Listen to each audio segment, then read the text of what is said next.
Hello and welcome everyone. Uh, Before we begin, just a quick note.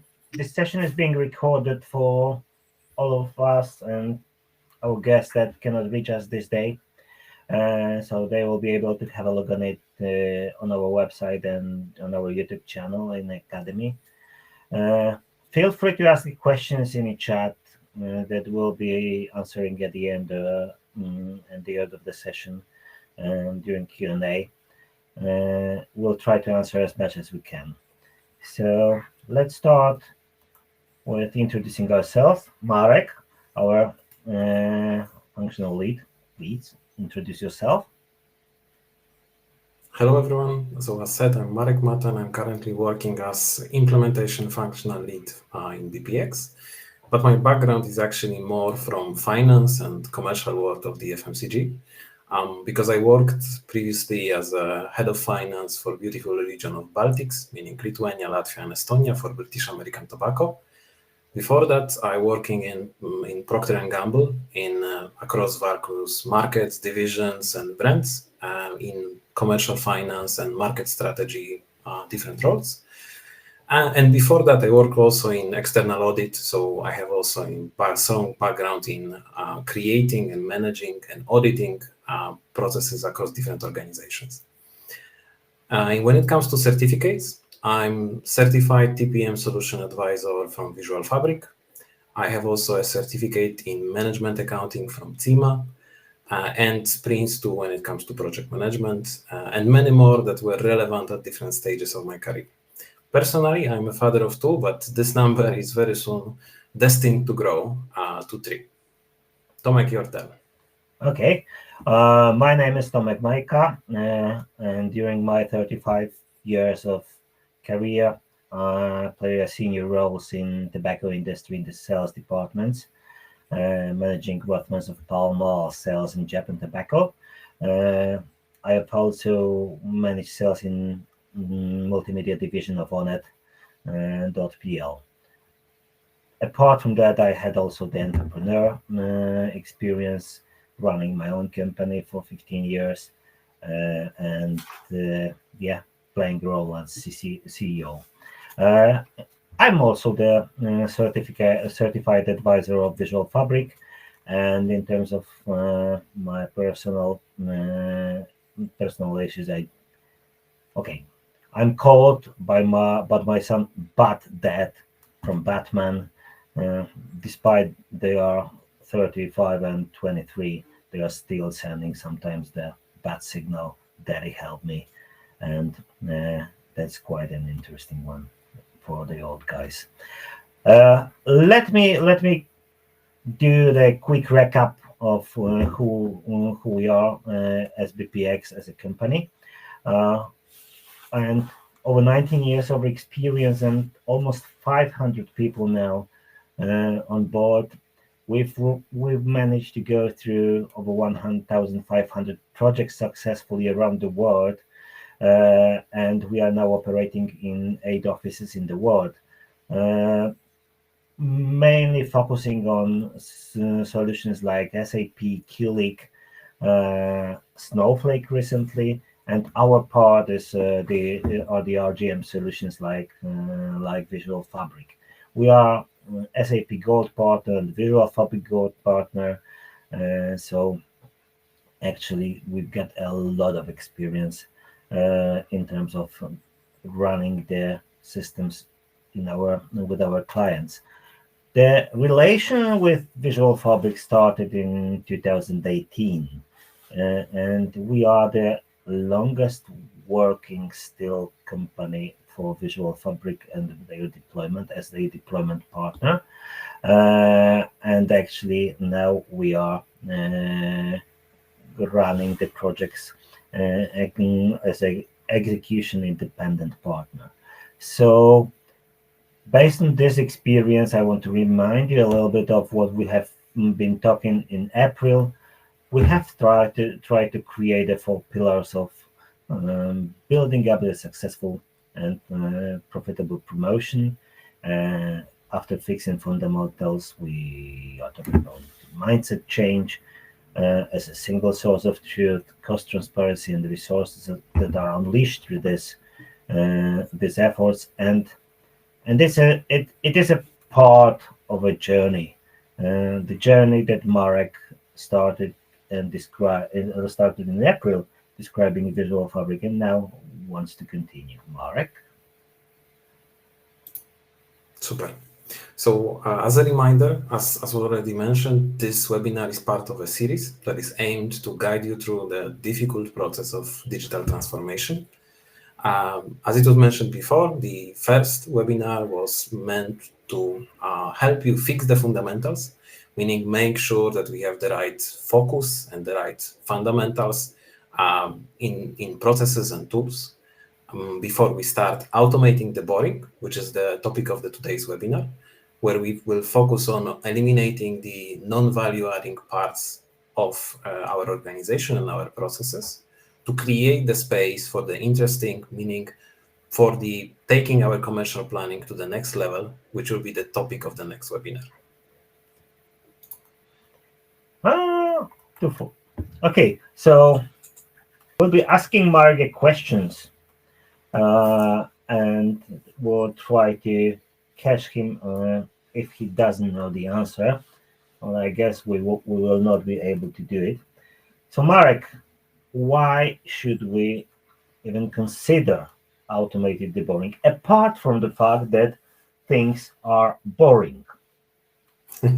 So for many organizations, automation or speaking widely, being digital is something that organization widely speak about and try to use it as a proof of being future-oriented organization. But unfortunately, often this is just in theory. So this is something that is written on a piece of paper as a formal strategy of the organization, but it's not in practice. So this is creating very easily something that is called a digital transformation paradox. Hold on. Digital transformation paradox. What do you mean?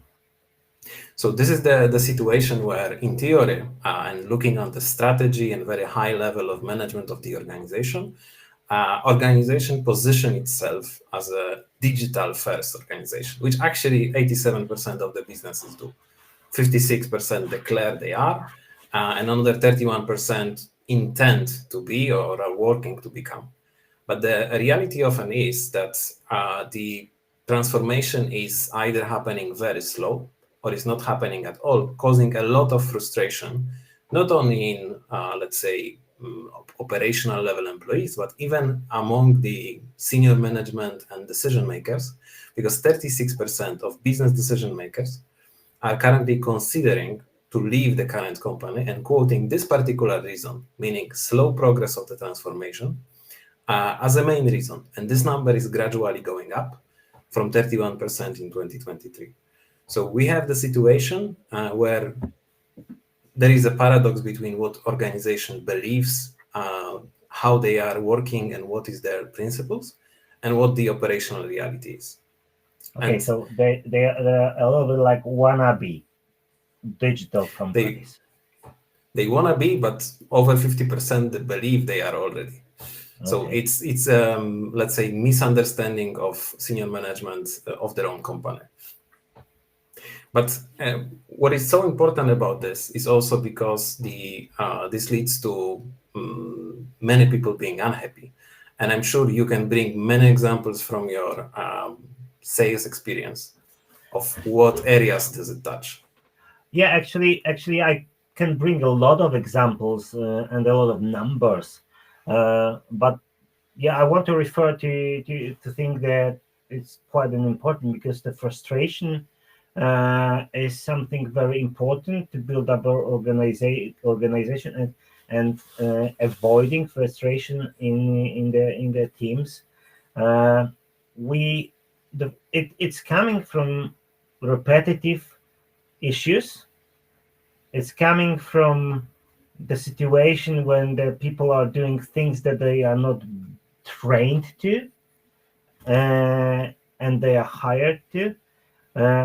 I must say that when we put when we have take into consideration the entering the data into the system, calculations.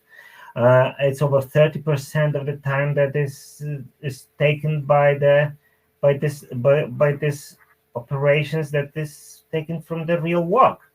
Uh, if they do it manually, that means that up to 4% errors can occur, which results the sales opportunities missed, wrong decisions, and actually, yeah, mismanagement in some situations. And let's say that over 30% of the managers and people in the sales teams, according to Smartchat, are voting for more automated updates and information requests and approval flows. So if we will basically decrease the number of repetitive and uh, repetitive tasks that the people do, they will be more happy, I guess. And more efficient and more productive probably. And also Okay. they would actually do the tasks they are hired to do. Because if you are hiring a key account manager, probably you are not hiring him for being excellent Excel template filler, but you are rather hiring him because of his negotiating skills, because he is able to convince people to his own opinion, and many other reasons. But none of them is probably being an Excel master and being able to fill a template. No, absolutely not. And the 1 hour a week people in the sales reps are spending on filling the data, which is completely waste of their time. They are not hired for this. I got another example. I got a friend, Joanna. Joanna is a key account manager in one of the top dairy industry companies. And she was asked to make the promotion according to what she was able to do, and with one of the customers, 30% off if you buy 3 units, and so on and so on. Okay, we've got some sort of a scheme plan. And then Joanna started to search for information how to calculate it. And she has to calculate the investment, general marketing spend, retailer margin, track sellout, avoid forward buy from the retailer, update those input into plans, and also evaluate the potential returns with the retailer. And it was all around the organization. So she was picking up a bit of here, a bit of here, a bit of there. So at the end, the promotion she ran was very profitable on invoice, which was 15%, which was very good. But after all, they suddenly appeared that if they counted all kickbacks from the retailer and the contractual issues that and discounts that has been already a year ago planned, it appears to be only 3% margin. And suddenly the finance director said, oh, let's have a look deeper in this. And she simply forget to take another spreadsheet, which is trade marketing and POS production and logistic and deliveries. Resulted, the promotion became negative 8% in the result.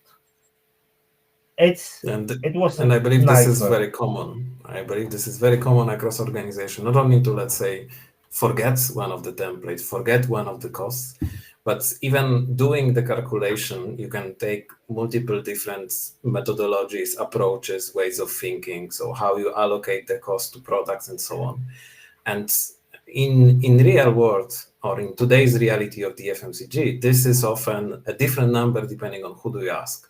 So me personally, from my own experience as a finance director, how I approach this is that I always take a buffer. So if I see the number being already at 3%, and I know that the size of those costs that are questionable is probably bigger than 3, for me, this number is already lower. So not having the proper tool, we are already in some way accounting for this, and it's already impacting our decisions. So even if we don't have an error, it's hard to make decisions when we cannot rely on numbers. And Yeah, absolutely agree. But one thing which is important, there is finance director see it after the promotion ended, yes, and that's why the problem occurs. And we are talking the local tiny network the company can afford, but this was the promotion in Lidl, one of the biggest network, and resulted in millions of losses. yes, and unfortunately, this is often the reality of many promotions. So if you think about what you can do about it, speaking on the, let's say, spirit of the today's webinar, so what you should have is a tool that allows you to plan those promotions in a fast, easy, but also reliable way. So if you think about what information is actually needed for the promotion to be planned, in fact, you need probably 4 to 8 information or fields or inputs that the user planning the promotion should provide. This is probably which of the plan accounts or which of the clients you are planning the promotion, what is the start of the promotion for the consumers, and then based on those information, you are able to populate the repetitive information. So for example, if you input the start date of the consumer period for the promotion at given retailer is usually for a fixed time. So probably there is a 2 weeks promotion, 3 weeks promotion, there is probably a dedicated window. And this window is repetitive, meaning promotions are usually or always running in this particular sequence. So if you know already the start date, you can easily, as a system, populate the end date. If you know already the shipment pattern of this particular retailer, so they always order 2 weeks in advance, or they always order a week before, or they order some here and some here, you are already, as a system dedicated to doing it, predicted for the user, so that the user can input really only those information that are crucial, and the repetitive information can be filled automatically by the system, plus all the calculations, validations, and approvals. So all this stuff that is happening usually in this 1,000 spreadsheets, hundreds of emails. As a result, getting the promotion that is planned in a way that later on allows you to compare between each other, to take insights from this, and be able, based on this, to plan the future promotions better. You can reflect it automatically in other systems. So if you have the ERP like SAP or any other system, you want this plan of your promotion to be reflected there when it comes to, for example, conditions. So how much discounts do you give, how big accruals should be created, and so on and so on. Your demand system probably also wants to have the most updated information. So if you plan as part of the promotion incremental volume being shipped, you want this volume to be captured in the overall S&OP plan and in your demand system. What this type of system would allow you to ensure is that your promotion is beneficial at launch. So already at the plan level, you are creating a profitable and as intended promotion using, for example, the various promotional scenarios, run the calculations for all of them, and pick the scenario that fits you best or gives you the best results.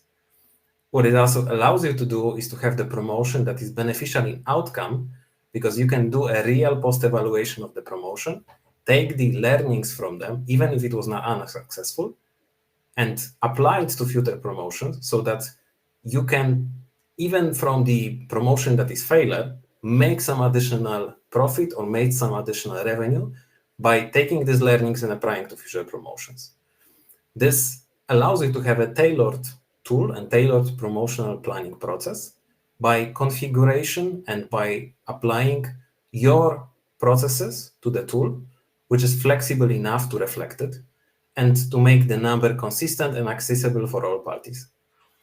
What it also not do, it's not require you to make the calculations on your own, to fill the Excel spreadsheets, to compare between each other, to communicate with the rest, to understand how to fill even the template, and not require you to exchange the information over emails to make sure all parties are informed that such event is taking place. You no longer need to reflect this impact in templates for various teams. or perform other tasks that are usually repetitive, where you provide this input to some other decentralized teams or offline tools.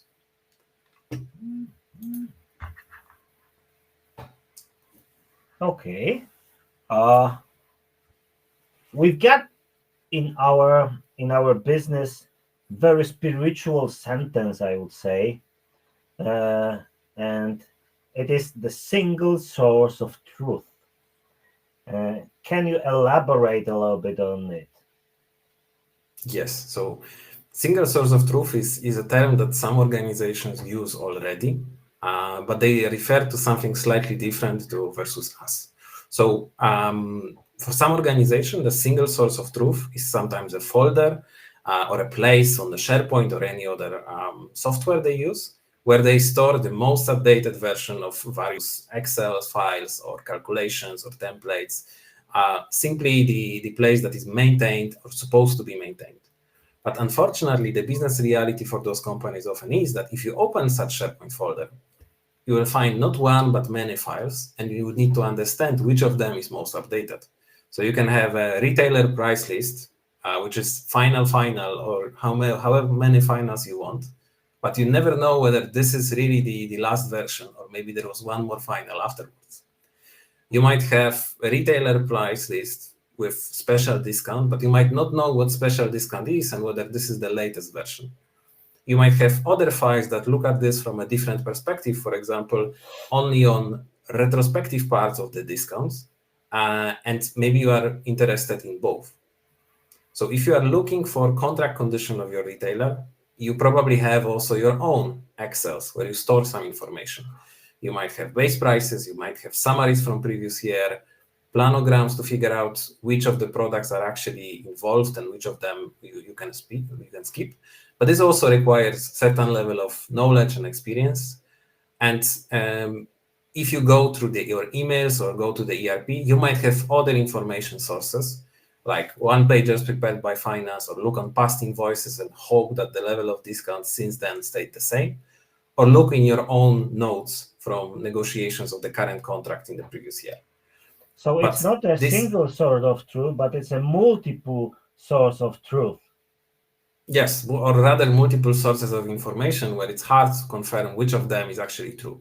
Yeah. So what we mean by by single source of truth is having one place where you go and ask this question. So for example, what are the regular contract conditions of particular retailer? But it's also the same place if you come with other questions.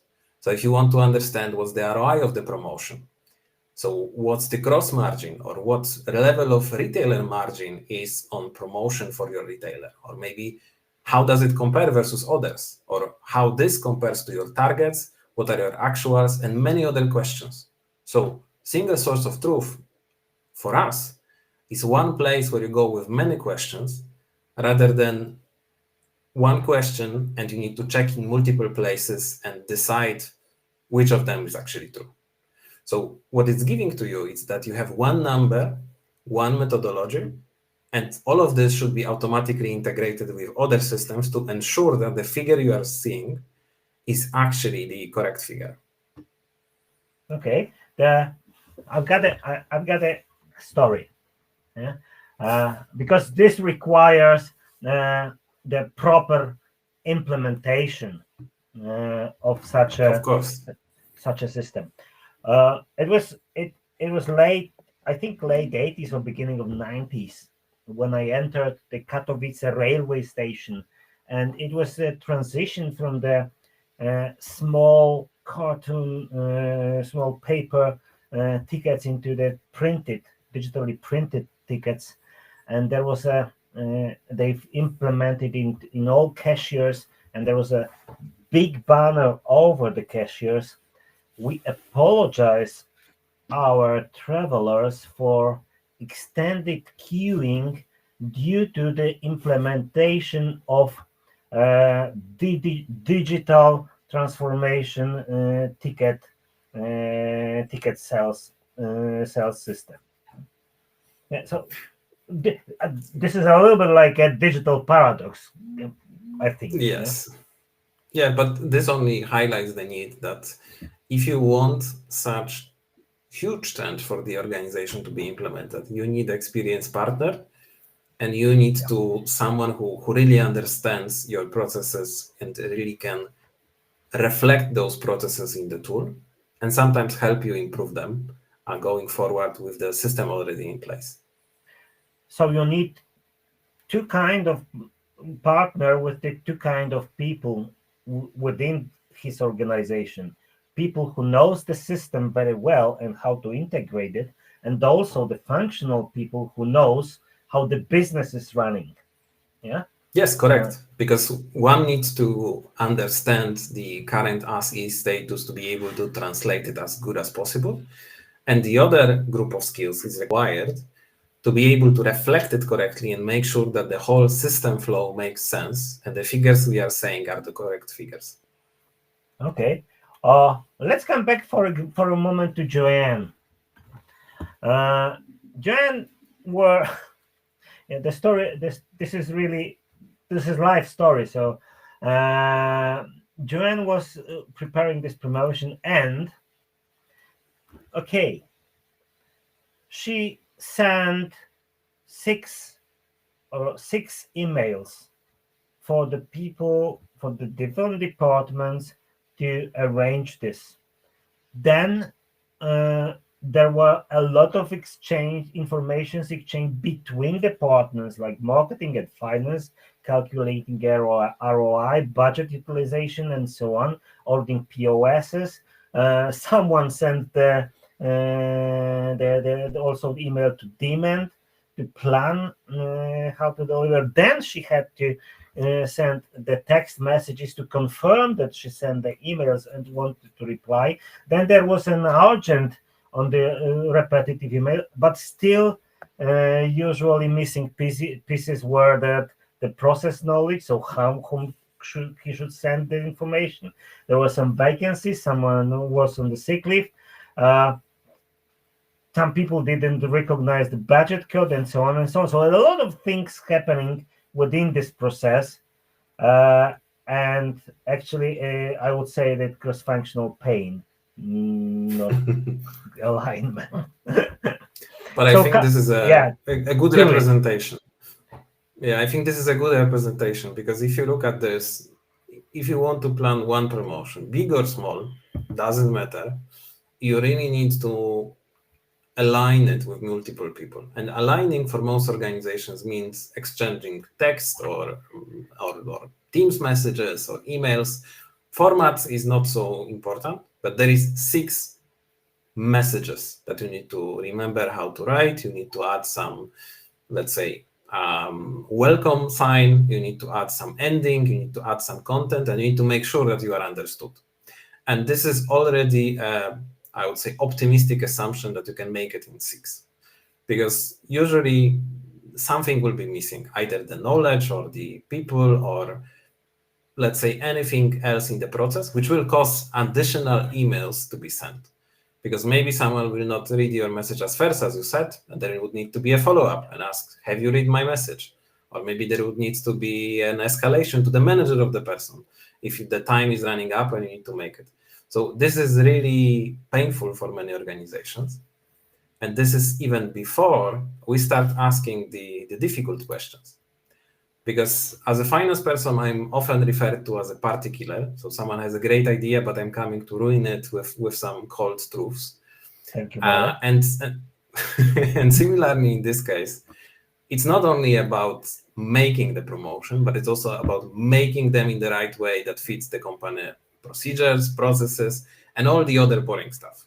So someone would need to approve the promotion, but not only approve the promotion itself, but probably separately approve the budget and separately approve the level of discount, because probably we don't want to ruin the market. And we need to make sure that the discount is not too low, and tomorrow other retailers will not come and ask for the same level of discount because it's higher than theirs. Then there would need to be a proof of this approval that someone would need to store and archive and have in case of an audit. There would need to be some evidence on when this approval has happened, because even as an auditor, what we are often checking is whether the approval happened before the promotion or after.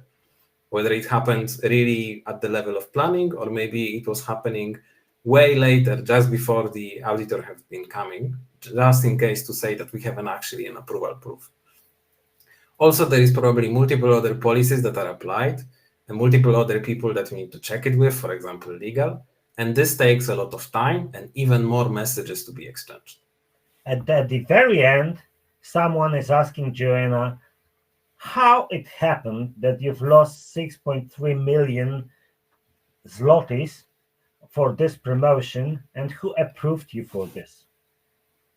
Yes, because if let's say some of this, especially if one of those questions is omitted, then suddenly the person is not only guilty of, let's say, you made the wrong decision, but for example, you are not allowed to make such decision. There needs to be a higher level approval, and you only are running into more problems and more time spent on this type of issues rather than on actual business. So the spinball question is, can we somehow, work on it, and can we somehow answer this question, address this? Yes. So what we need to do is to change the pain into the real alignment, and to do it, the simplest way is to have the proper tool. Because the proper tool, what will it do? It will have a built-in automated workflow. So all those steps that are not user dependent can be done automatically. You don't need a user to click or to do something for the promotion to change the status from being approved to being in flight, meaning already running, if the first day of the promotion has already come. The tool should also automatically bring visibility to all the relevant people so that you don't need to run with emails across the organization and inform everybody and get these approvals on place. It should also automatically reflect whatever was approved, whatever was processed into other modules of the tool, as well as other relevant systems. So for example, if we get the actuals for the promotion we are already running, the selling actuals, they should be used to update the promotion tracking, but they should be also used to update the accrual so that the finance know how to close the current month. And also in our financial planning, such as revenue plan or any kind of SNOP, and our reporting to the region or to the other parties. It should be also done in a way that is customizable so that we can really reflect the approval flow that we want. So we can base it based on financial criteria, but maybe sometimes on non-financial. We need to define what should be the trigger. For some organizations, this might be thresholds, this might be time, because maybe you don't want the promotions to be approved just before they start, or maybe portfolio, because maybe you're more cautious about some parts of your portfolio. It also should provide the visibility on the approval status. So not only visibility on the promotion itself, but also on the status, on the situation of the approvals, to make sure that we are not waiting for somebody who is not even informed they should make a decision. Okay, and all of this should be tailored to the organization. Okay, yeah. So if this Joanne's organization would have a properly implemented TPM, it's possible that this promotion would not happen, because on the approval process, on the approval level, someone would say, hey, it's not going to, we're not going to do it because you didn't calculate properly the transportation cost of POS materials. Yeah. So probably yes, or rather it will not happen in the exact same format. Yeah. Because what the tool allows you to do, if you have a good TPM software, is that you will have scenarios with various options and various configurations you want this promotion to be run. Maybe this is one consumer mechanism, maybe it's a different. Maybe it's one way of settling with retailer, maybe it's a different one. And what Joanne would be able to do, she will be able to compare those scenarios and pick the scenario that fits her situation best or gives the best results. And maybe then the promotion will still take place, but will be slightly different in format and much different in the outcomes. And coming to outcomes, we have Joanne's. When I was talking to Joanne about how she's planning the promotion, is how she's planning her activities with the retailers, there was one sentence that actually terrifies me. But they will know everything. I mean, who they? They means my bosses. I said, what's the problem with it? Yeah, and sometimes I'm losing, sometimes I'm winning, sometimes I'm getting profit, sometimes I don't. Uh, but if I will have the system like this, they will see all of the promotions I did and all the results, and deep down to the final results. Like I've been doing the promotion at Tesco, and it was the volume was okay, margin was yeah possible, acceptable. Then at Lidl we have another promotion for it was different situation, and again we had the margin satisfactory, but they see all the kickbacks, they see all the additional costs. So everyone sees everything, positive, negative, and how the organization should be ready for such a big change. It's something which we called in the first pillar. It is the mindset Change change. of mindset, yes. So I would agree this is a huge change of mindset, but I would disagree it's something bad and that's everyone will know. So definitely who will see the numbers is only the people who have the relevant access. So Mhm. not that everybody will see everything, but everyone would see what they are destined and hired to see. And then in Joan's case, if she is running some promotions positive, some promotions negative, this is not existing in vain. So if she has a bad quarter and she has one promotion being positive, and this is the only one that she speaks about with her bosses, they will have the impression everything is perfect. But then once the quarter is ending and she is having the overall target being under-delivered, she would need to explain herself anyway. So what the good tool is allowing her to do is to evaluate those promotions at the stage when they are only planned, which means she can still influence what is inside. She can still make this careful being positive or other promotions being more positive than they currently are.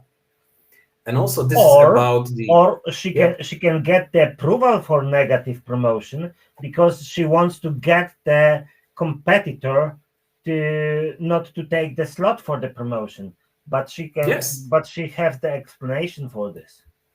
and this would be an informed decision by the senior stakeholders. She would Yeah. be protected from all the boring topics like audit, like delegation of authority, and so on and so on.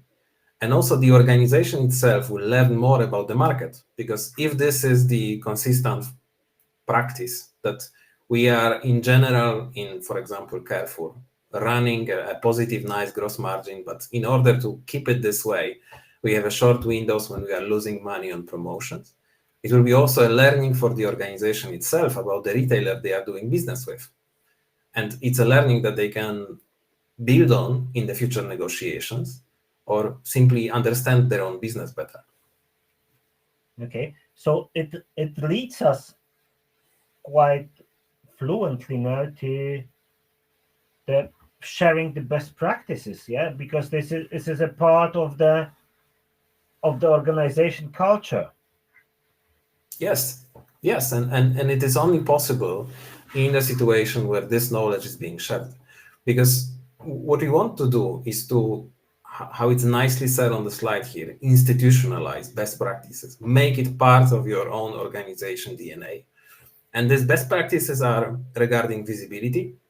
So making sure that your senior stakeholders have a reliable oversight over the organization, but without increasing organizational workload. Because normally, if you have a bad quarter, suddenly the boss of your boss is getting interested in what you are doing. You need to explain yourself, you need to come to extra meetings, you need to prepare presentations and explain previous performance while still doing your own job, meaning you have extra workload. Now, if you have a proper system being in place, change of mindset being performed, and the visibility being available for senior stakeholders this way, they have access to those numbers. They don't need to ask you. They see the drivers already themselves.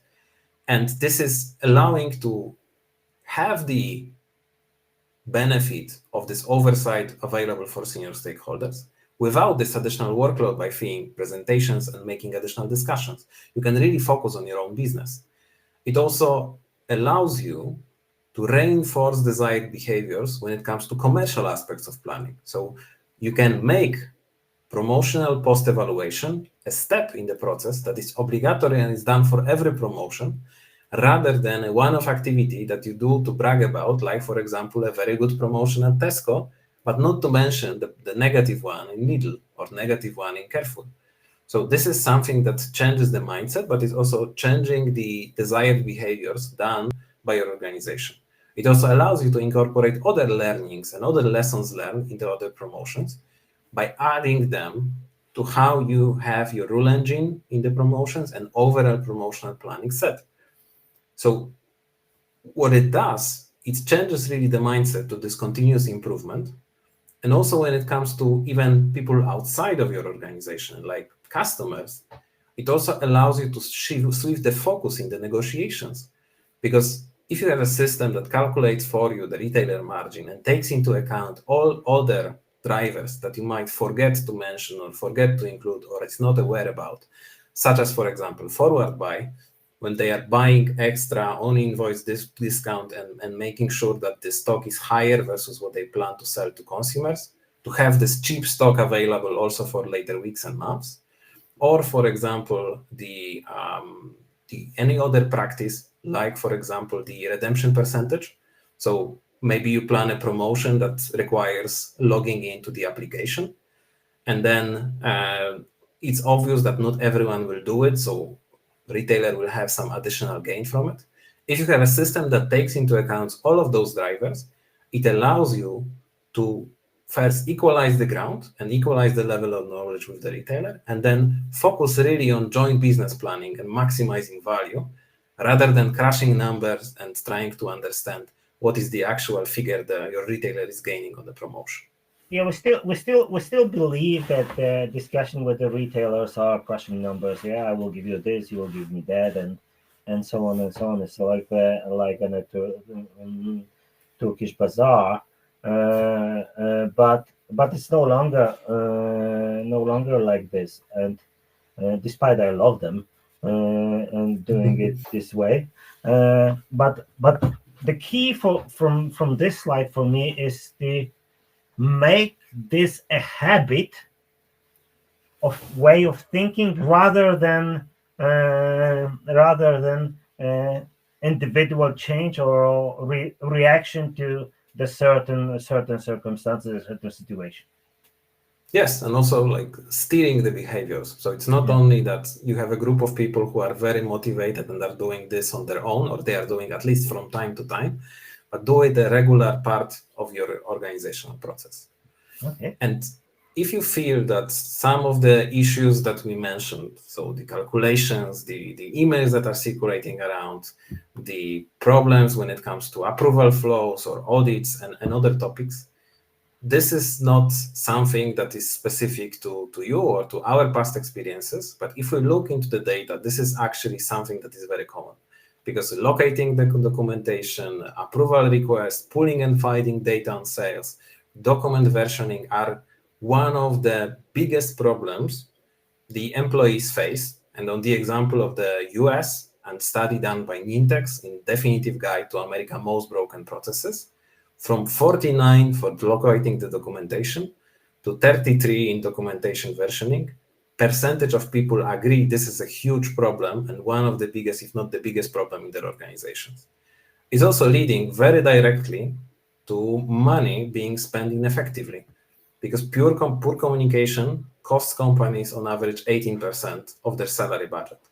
And salaries are usually among the top costs for the organization. So if you know the number for your own organization, you can do a very quick math and estimate how much is lost in just the communication and information exchange aspect. Also, what we talked at the beginning, so frustration, because 90% of employees report being burdened with boring and recurring tasks. So the perfect group of tasks that can be automated, especially by the TPM tool when it comes to planning promotion and overall trade investment. And this is significantly higher than already worrying 36% we talked before, which was only for the senior decision makers. Okay. And Yeah, come on, Marek. And if we talk about why we do it for the obvious benefits, because what we want to do is really to make a trade investment, not the trade spend. And the reality is, if you look into Nielsen IQ data, that 59% of promotions are generating negative ROI, meaning are losing money. So if we put it in other words, over half of all promotions planned generate no sales uplift that would justify the level of spending, and is simply a waste of time and money. Yeah, and I'm very often asked by the clients, okay, it is an investment, it costs money, when I will get the payback, and how much can I earn on this? And Clarkson Consulting made the research, and it appeared that the implementation of the proper implementation of TPM system can lead to 10 to 15% of increase in promotional ROI, and 5 to 10 in case of increase on revenue, which is enormous for the revenue and the enormous return on the investment in the system. You can calculate quite quickly how fast this investment can be paid off. Yeah, and this is absolutely amazing. The other thing is, which Marek said on the previous slide about the frustration. I want to a little bit stress on it, because in the current days we get the very important part of well-being on within the companies, and frustrated employee is not an effective employee. Yeah. And if people like Joanne will see the effectiveness and effects that she is doing what she's hired for and trained for, and she's not making the mistakes thanks to the system, she's being more happy and more effective in what she's doing. So I wouldn't depreciate this factor, because it helps to grow organization with the people. Yeah, and also this is a very quick way of generating extra time. And if you have extra time, you can spend it on things that actually generate income. You can plan extra things, you can improve your analytics. And if you have improved analytics, for example, you can make better decisions in the future. If there is dedicated time, there is definitely a more efficient way to spend it rather than doing the repetitive tasks. Yeah. And the question is now, well, let's ask. We've got a lot of time we can save, yeah, and let's think about how we can allocate this time. So the obvious strategic recommendation based on today is that we should do the automation of those things, because they are generating a lot of time. They are automating the parts of the job that are really boring and are not bringing incremental value, and are boring in a way that doesn't bring any money to the company. So end spreadsheet nightmares to make sure we make faster decisions with fewer errors, and we are more strategically agile.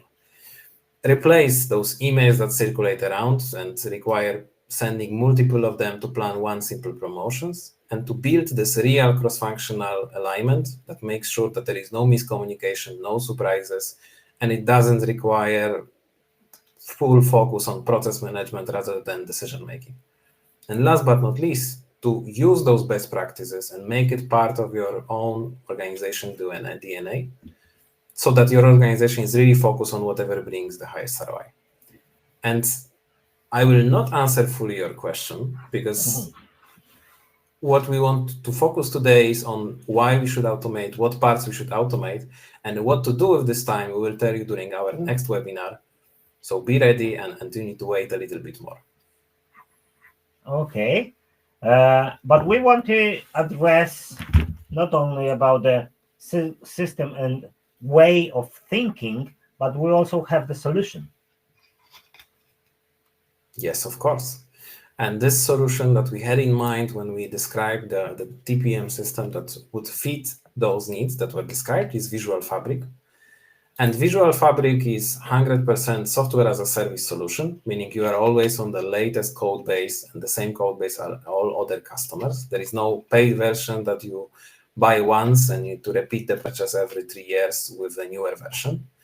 And it's something that is created by the people with substantial and huge experience in the FMCG industry. So it's from people that were working in the FMCG industry back to the FMCG industry. And this is a modular setup, so you can set which combination fits you best, with the main modules being Trade Promotion Master, so the holistic AI-driven promotion planning and optimization tool that covers the process of the promotional planning end-to-end. The Trade Spend Master, which allows you to manage all the other trade investments, and it's a huge, substantial help for the Trade Promotion Master to prepare and also to fill all the information about other spends, maybe not directly promotional, but required to make a full assessment of the real impact of the promotion. Demand Forecast Master, which is the tool where we are able to identify the baseline, support full S&OP cycle. It's a proper sales planning tool that can fit multiple different processes and support full S&OP volume cycle and manage those processes both top-down and bottom-up. Then last but not least, Marketing Event Master, which is the youngest module, which focus on marketing spend in case if you want to manage your full marketing spend, not only promotional inside of this tool. Okay. And sorry. Go on. And as we mentioned already before, we are gold partner of Visual Fabric and longest cooperating partner in general, starting from 2018 and gradually evolving to the current state of independent project execution. Yeah.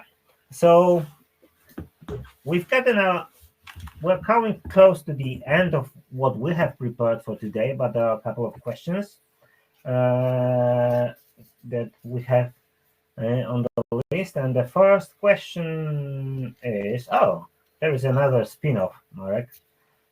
Maybe C-level are afraid to hand over the future and development of their companies to AI or programs. And I would agree with them, meaning if I was today the CEO of a big company, I would not agree for AI to run my business. However, what I would do is to use the benefit of those modern tools to automate the parts of my organization that not necessarily bring value and it's not necessarily directly linked to decision making. So exactly how we described today, we don't need to our, let's say, tools and softwares to do decisions for us, but what the software can do is prepare the information, we make the decision later on. So do for us the calculation, do for us the alignment with other departments by having the same set of numbers visible for everybody as a single source of truth, to have the visibility and full visibility on all types of costs, so that decision we make and the real making the impact on the organization, we make it having a full information, and we make it with having some extra time saved to make a proper decision. Yeah, but of course the C-levels can do the double check with manual counting sometimes, yeah. If they want to, they are free to do so. We've got another question. Okay. The question is about the industry. Can the solutions like Visual Fabric or other typical solutions can be implemented in other than FMCG industries, like, for example, pharma? Yes, of course, because most of the issues both of those industries face are very similar. So you are still selling some kind of product, especially if this is the, let's say, more commercial part of pharma. So it's fitting any business that is selling their own products, not directly to consumers, but through any third party, so through any retailers or through some e-commerce platforms where there is a third party that, first of all, you need to calculate your own financials, but you need to review also the third party financials and make sure that you see both of those sets of numbers correct, and to make sure that it speed ups your own processes and speed up the parts of those processes that are, let's say, non-value adding, and you would happily automate them. Okay, there is another So short question for answer, me. Yeah. yes. Yes, definitely yes. I would say everyone who is selling through third parties is making the promotion somehow. So basically, you can use it, and you should use it. Another question, which I'll try to answer: does the tool work only with SAP system, or it can also be used with other ERP systems? So definitely can use with different ERP systems. It's not designed only for SAP. It's designed to work with ERP systems as they are.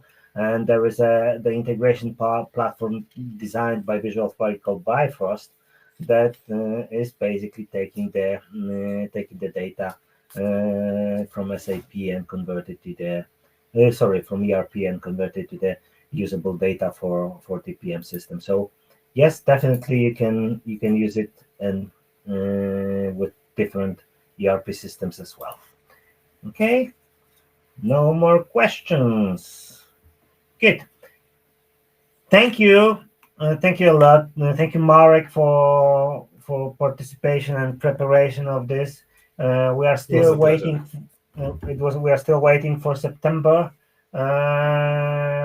September part of our series when we will be talking what can we do with all this time that we have saved based on our today's lessons.